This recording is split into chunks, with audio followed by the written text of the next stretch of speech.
السلام علیکم دوستو، اسلامی ادوار چینل پہ آپ سب کو خوش آمدید کہتا ہوں۔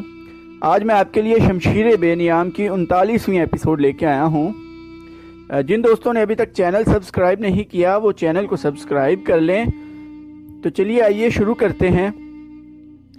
سلمان فارسی رضی اللہ عنہ نے ایک دبابہ تیار کروائی۔ یہ لکڑی یا چمڑے کی بہت بڑی ڈھال ہوتی تھی جسے چند آدمی پکڑ کر آگے آگے چلتے تھے، خود اس کی اوٹ میں رہتے تھے اور اس کی اوٹ میں بہت سے آدمی قلعے کے دروازے تک چلے جاتے تھے۔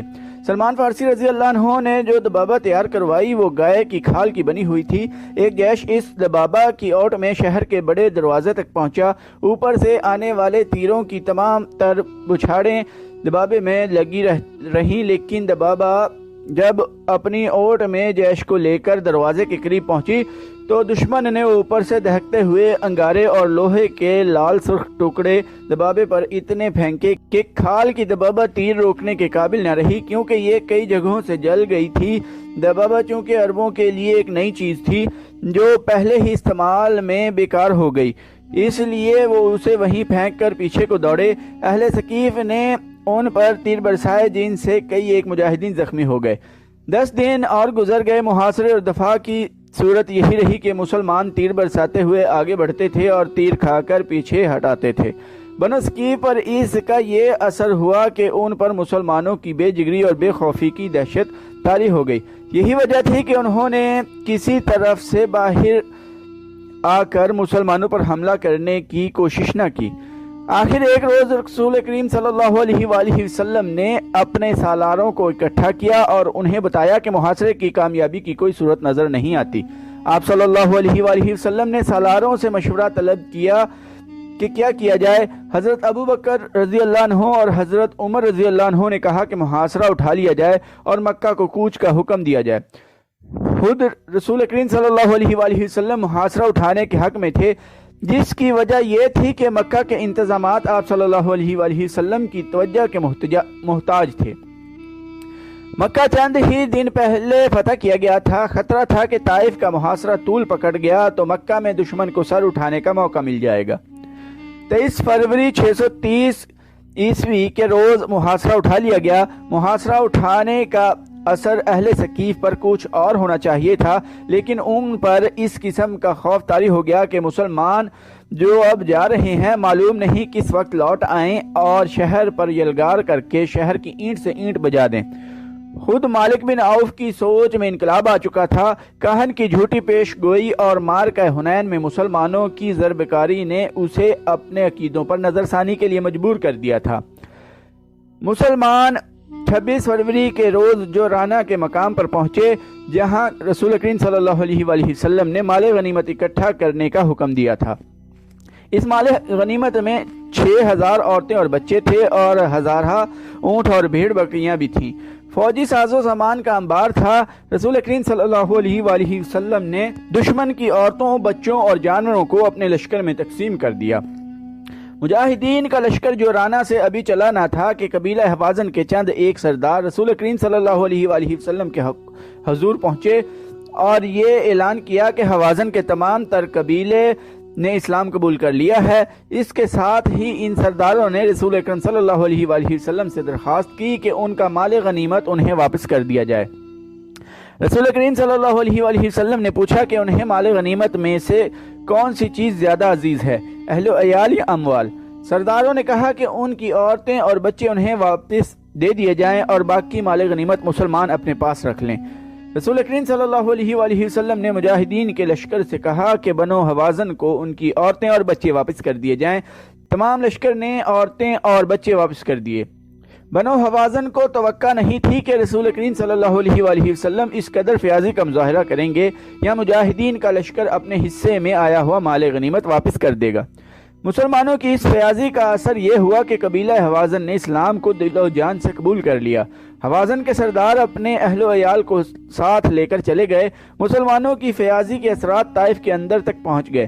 مسلمان ابھی جو رانا میں ہی تھے کہ ایک روز مالک بن عوف مسلمانوں کی خیمہ گاہ میں آیا اور رسول کریم صلی اللہ علیہ وآلہ وسلم کے حضور پہنچ کر اسلام قبول کر لیا۔ دیوتا لات کی خدائی ہمیشہ کے لیے ختم ہو گئی۔ اسلام اب اس دور میں داخل ہو چکا تھا جب عرب کے ارد گرد کے ممالک اور ان سے بھی دور کے ممالک میں اسلام کے دشمن پیدا ہو گئے تھے۔ اسلام جس تیزی سے پھیل رہا تھا اس سے عالم کفر پر لرزہ طاری ہو گیا تھا۔ مسلمان ایک عظیم جنگی طاقت بن گئے تھے، لیکن اسلام کا فروغ اس جنگی طاقت کی وجہ سے نہ تھا، بلکہ اسلام میں ایسی کشش تھی کہ جو کوئی بھی اللہ کا یہ پیغام سنتا تھا وہ اسلام قبول کر لیتا تھا۔ مسلمانوں نے اپنے جاسوس دور دور تک پھیلا رکھے تھے۔ 630 عیسوی میں جاسوس نے مدینہ آ کر رسول اکرم صلی اللہ علیہ وآلہ وسلم کو اطلاع دی کہ رومی شام میں فوج کا بہت بڑا اجتماع کر رہے ہیں، جس سے ظاہر ہوتا ہے کہ وہ مسلمانوں سے ٹکر لینا چاہتے ہیں۔ اس کے بعد یہ اطلاع ملی کہ رومیوں نے اپنی فوج کے کچھ دستے اردن بھیج دیے ہیں۔ اکتوبر 630 عیسوی بڑا ہی گرم مہینہ تھا۔ جلسا دینے والی لو ہر وقت چلتی تھی اور دن کے وقت دھوپ میں ذرا سی دیر ٹھہرنا بھی محال تھا۔ اس موسم میں رسول کریم صلی اللہ علیہ وآلہ وسلم نے حکم دیا کہ بیشتر اس کے کہ رومی ہم پر یلغار کریں، ہم ان کے کوچ سے پہلے ہی ان کا راستہ روک لیں۔ رسول کریم صلی اللہ علیہ وآلہ وسلم کے اس حکم پر مدینہ کے اسلام دشمن عناصر حرکت میں آ گئے۔ ان میں وہ مسلمان بھی شامل تھے جنہوں نے اسلام قبول تو کر لیا تھا، لیکن اندر سے وہ کافر تھے۔ ان منافقین نے در پردہ ان مسلمانوں کو جو جنگ کی تیاریوں میں مصروف ہو گئے تھے ورگلانا اور ڈرانا شروع کر دیا کہ اس موسم میں انہوں نے کوچ کیا تو گرمی کی شدت اور پانی کی قلت سے وہ راستے میں ہی مر جائیں گے۔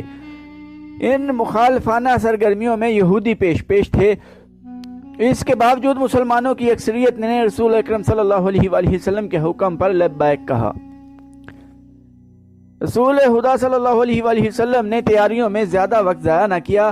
اکتوبر کے آخر میں جو فوج رسول خدا صلی اللہ علیہ وآلہ وسلم کی قیادت میں کوچ کے لیے تیار ہوئی اس کی تعداد 30,000 تھی، جس میں 10,000 سوار شامل تھے۔ مجاہدین کے اس لشکر میں مدینہ کے علاوہ مکہ کے اور ان قبائل کے افراد بھی شامل تھے جنہوں نے سچے دل سے اسلام قبول کیا تھا۔ مجاہدین کا مقابلہ اس زمانے کے مشہور جنگجو باز نتینی شہنشاہ ہرکل کے ساتھ تھا۔ مجاہدین اسلام کا یہ عظیم لشکر اکتوبر 630 کے آخری ہفتے میں رسول کریم صلی اللہ علیہ وآلہ وسلم کی قیادت میں کوچ کر گیا۔ تمازت آفتاب کا یہ عالم جیسے زمین شعلے اگل رہی تھی، ریت اتنی گرم کہ گھوڑوں اور اونٹوں کے پاؤں جلتے تھے۔ اس سال قحط کی کیفیت بھی پیدا ہو گئی تھی، اس لیے مجاہدین کے پاس خوراک کی کمی تھی۔ مجاہدین اس جھلسا دینے والی گرمی میں پانی نہیں پیتے تھے کہ معلوم نہیں آگے کتنی دور جا کر پانی ملے۔ تھوڑی ہی دور جا کر مجاہدین کے ہونٹ خشک ہو گئے اور ان کے حلق میں کانٹے سے چبھنے لگے، لیکن ان کی زبانوں پر اللہ کا نام تھا اور وہ ایسے عزم سے سرشار تھے جس کا اجر خدا کے سوا اور کوئی نہیں دے سکتا۔ ایک لگن تھی، ایک جذبہ تھا کہ مجاہدین زمین و آسمان کے اگلے ہوئے شعلوں کا منہ چڑھاتے چلے جا رہے تھے۔ تقریباً 14 روز بعد یہ لشکر شام کے سرحد کے ساتھ تبوک کے مقام پر پہنچ گیا۔ مورخین لکھتے ہیں کہ اچھے اور خوشگوار موسم میں مدینہ سے تبوک کا سفر 14 دنوں کا تھا، جسے اس وقت کے مسافروں کی زبان میں 14 منزل کہا جاتا تھا۔ بعض مورخین نے 14 منزل کو 14 دن کہا ہے۔ تبوک میں ایک جاسوس نے اطلاع دی کہ رومیوں کے جو دستے اردن میں آئے تھے وہ اس وقت دمشق میں ہیں۔ رسول کریم صلی اللہ علیہ وآلہ وسلم نے لشکر کو تبوک میں خیمہ زن ہونے کا حکم دیا اور تمام سالاروں کو صلاح مشورے کے لیے طلب کیا۔ سب کو یہی توقع تھی کہ تبوک سے کوچ کا حکم ملے گا اور دمشق میں یا دمشق سے کچھ ادھر رومیوں کے ساتھ فیصلہ کن معرکہ ہوگا۔ رسول کریم صلی اللہ علیہ وآلہ وسلم نے اپنے اصول کے مطابق سب سے مشورے طلب کیے۔ ہر سالار نے یہ ذہن میں رکھ کر کہ رومیوں سے جنگ ہوگی مشورے دیے، لیکن رسول کریم صلی اللہ علیہ وآلہ وسلم نے یہ کہہ کر سب کو حیرت میں ڈال دیا کہ تبوک سے آگے کوچ نہیں ہوگا۔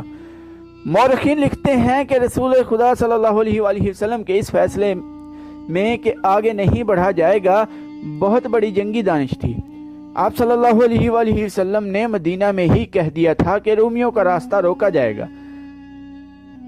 آپ صلی اللہ علیہ وآلہ وسلم مستقر سے اتنی دور اور اتنی شدید گرمی میں نہیں لڑنا چاہتے تھے، اس کی بجائے آپ صلی اللہ علیہ وآلہ وسلم ہر کل کو اشتعال دلا رہے تھے کہ وہ اپنے مستقر سے دور تبوک میں آ کر لڑے۔ مجاہدین لڑنے کے لیے گئے تھے، ان کے دلوں میں کوئی وہم اور کوئی خوف نہیں تھا لیکن جنگ میں ایک خاص قسم کی عقل و دانش کی ضرورت ہوتی ہے۔ رسول کریم صلی اللہ علیہ وآلہ وسلم نے عقل و دانش کو استعمال کیا اور مدینہ کی طرف رومیوں کا راستہ روکنے کا یہ اہتمام کیا کہ اس علاقے میں جو قبائل رومیوں کے زیر اثر تھے انہیں اپنے اثر میں لانے کی مہمات تیار کی۔ ان میں 4 مقامات خصوصی اہمیت کے حامل ہیں جہاں ان مہمات کو بھیجا جانا تھا۔ ان میں ایک تو عقبہ تھا جو اس دور میں ایلا کہلاتا تھا، دوسرا مقام مکننا، تیسرا ازرح اور چوتھا جربہ تھا۔ رسول کریم صلی اللہ علیہ وآلہ وسلم نے ان تمام قبائل کے ساتھ جنگ کرنے کی بجائے دوستی کے معاہدے کی شرائط بھیجیں، جن میں ایک یہ تھی کہ ان قبائل کے جو لوگ اسلام قبول نہیں کریں گے انہیں ان کی مرضی کے خلاف جنگ میں نہیں لے جایا جائے گا۔ دوسری شرط یہ تھی کہ ان پر کوئی بھی حملہ کرے گا تو مسلمان ان کے دفاع کو اپنی ذمہ داری سمجھیں گے، اس کے بدلے میں اسلامی حکومت ان سے جزیہ وصول کرے گی۔ سب سے پہلے ایلا کے فرما روا یوحنا نے خود آ کر رسول کریم صلی اللہ علیہ وآلہ وسلم کی دوستی کی پیشکش قبول کی اور جزیہ کی باقاعدہ ادائیگی کی شرط بھی قبول کر لی۔ اس کے فوراً بعد 2 اور طاقتور قبیلوں نے بھی مسلمانوں کے ساتھ دوستی کا معاہدہ کر لیا اور جزیہ کی شرائط بھی مان لی۔ الجوف ایک مقام ہے جو اس دور میں دومتال جندل کہلاتا تھا، یہ بڑے ہی خوفناک صحرا میں واقع تھا۔ اس زمانے کی تحریروں سے پتہ چلتا ہے کہ اس مقام کے ارد گرد ایسے ریتلے ٹیلے اور نشیب تھے کہ انہیں ناقابل تسخیر سمجھا جاتا تھا۔ دومتات الجندل کا حکمران عقیدر بن مالک تھا، چونکہ اس کی بادشاہی انتہائی دشوار گزار علاقے میں تھی، اس لیے وہ اپنے علاقے کو ناقابل تسخیر سمجھتا تھا۔ رسول کریم صلی اللہ علیہ وآلہ وسلم نے جو وفد عقیدر بن مالک کے پاس بھیجا تھا وہ یہ جواب لے کر آیا کہ عقیدر نے نہ دوستی قبول کی ہے نہ وہ جزیہ دینے پر آمادہ ہوا ہے، بلکہ اس نے اعلانیہ کیا ہے کہ مسلمانوں کو وہ اپنا دشمن سمجھتا ہے۔ رسول کریم صلی اللہ علیہ وآلہ وسلم نے خالد رضی اللہ عنہ بن ولید کو بلایا اور انہیں کہا کہ وہ 400 سوار اپنے ساتھ لیں اور عقیدر بن مالک کو زندہ پکڑ لائیں۔ عقیدر بن مالک اپنے دربار میں اونچی مسند پر بیٹھا تھا، اس کے پیچھے 2 نیم برہنہ لڑکیاں کھڑی مورچھل ہلا رہی تھیں۔ عقیدر بن مالک کے چہرے پر وہی رعونت تھی جو روایتی بادشاہوں کے چہروں پر ہوا کرتی تھی۔ اے ابن مالک، اس کے بوڑھے وزیر نے جو اس کی فوج کا سالار بھی تھا اٹھ کر کہا، تیری بادشاہی کو کبھی زوال نہ آئے، کیا تجھے پتہ نہیں چلا کہ ایلا، جربہ اور ازرح اور مکنہ کے قبیلوں نے مدینہ کے مسلمانوں کی دوستی قبول کر لی ہے؟ آج دوستی قبول کی ہے تو کل قبیلہ قریش کے محمد صلی اللہ علیہ وآلہ وسلم کے مذہب کو بھی قبول کر لیں گے۔ کیا ہمارا بزرگ وزیر ہمیں یہ مشورہ دینا چاہتا ہے کہ ہم بھی مسلمانوں کے آگے گھٹنے ٹیک دیں؟ عقیدر بن مالک نے کہا، ہم ایسا کوئی مشورہ قبول نہیں کریں گے۔ نہیں ابن مالک، بوڑھے وزیر نے کہا، میری عمر نے جو مجھے دکھایا ہے وہ تو نے ابھی نہیں دیکھا۔ میں مانتا ہوں کہ تو مسلمانوں کا سب سے بڑا دشمن ہے، لیکن میں دیکھ رہا ہوں کہ تو اپنے دشمن کو اتنا حقیر سمجھ رہا ہے کہ تو یہ بھی نہیں سوچ رہا کہ مسلمانوں نے حملہ کر دیا تو ہم تمہاری بادشاہی کو کس طرح بچائیں گے۔ صلیب مقدس کی قسم، عقیدر بن مالک نے کہا، ہمارے ارد گرد جو علاقہ ہے وہ ہماری بادشاہی کو بچائے گا۔ میرے اس خوفناک صحرا کی ریت مسلمانوں کا خون چوس لے گی۔ ریت اور مٹی کے جو ٹیلے دومتات الجندل کے ارد گرد کھڑے ہیں، یہ خدا نے میری سنتری کھڑے کر رکھی ہیں، ہم پر کوئی فتح نہیں پا سکتا۔ اس وقت خالد رضی اللہ عنہ بن ولید اپنے 400 سواروں کے ساتھ آدھا راستہ طے کر چکے تھے۔ اگلے روز وہ اس صحرا میں داخل ہو گئے جسے مورخوں نے بھی ناقابل تسخیر لکھا ہے۔ مجاہدین کے چہرے ریت کی مانند خشک ہو گئے تھے۔ گھوڑوں کی چال بتا رہی تھی کہ یہ مسافت اور پیاس ان کی برداشت سے باہر ہوئی جا رہی ہے، لیکن خالد رضی اللہ عنہ بن ولید کی قیادت مجاہدین کے دلوں میں نئی روح پھونک رہی تھی۔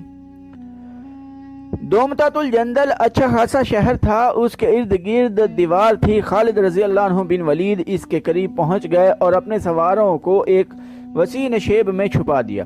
مجاہدین کی جسمانی کیفیت ایسی تھی کہ انہیں کم از کم ایک دن اور ایک رات آرام کرنے کی ضرورت تھی، لیکن خالد رضی اللہ عنہ نے اپنے سواروں کو تیاری کی حالت میں رکھا۔